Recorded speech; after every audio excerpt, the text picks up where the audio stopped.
As many of you know, criminal justice reform and fixing our broken prison system has been a top priority of mine in the Senate. It's why I've introduced and co-sponsored over a dozen bills to make much-needed changes. And for the first time in a very long time, Congress has the opportunity to take a meaningful first step in this policy area. It's a prison and sentencing reform bill called the First Step Act. It has broad bipartisan support from the ACLU to President Trump, something that rarely happens in Washington.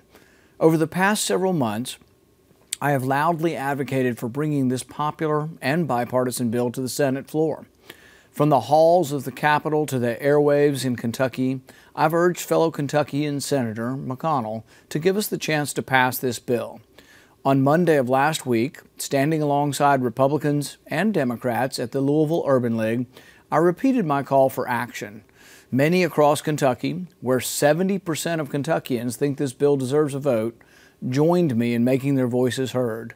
Just 24 hours later, I was thrilled to hear that our advocacy had worked and that Senator McConnell was bringing the bill to the Senate floor. Rather than taking every person who ever made a mistake with drugs and locking them up and throwing away the key, this bill refocuses our efforts on rehabilitation and reentry, ensuring those who do their time and are able to become productive members of society again, that they get a second chance. The vote is scheduled for this week, and I do believe this bill will pass overwhelmingly, but that doesn't mean we can stop fighting.